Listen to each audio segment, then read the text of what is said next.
Yo ya comenté en un pleno anterior el tema de la plaza, o más bien el barrio de la Alquería, el estado de dejadez que tiene. Hablamos de la limpieza y ya es más la suciedad, o sea, ya no es la suciedad de los vecinos la que pueden causar, sino ya vamos más allá. He traído unas fotos para que podáis ver. Esto es un banco de la Alquería. Yo creo que esto no lo puede hacer un vecino. Esto es una dejadez.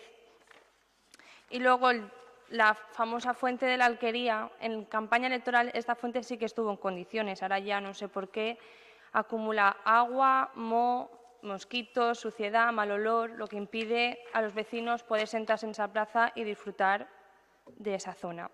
Luego, otra preocupación más para los padres o las personas mayores que llevamos a los niños a ese parque. El 31 de octubre, como muchos sabéis, hubo un acto de vandalismo en esa plaza. Espero que esté en manos de vosotros arreglar el parque que quemaron.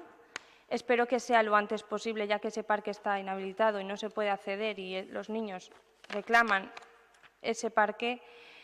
Y otro tema que también te comenté fue también la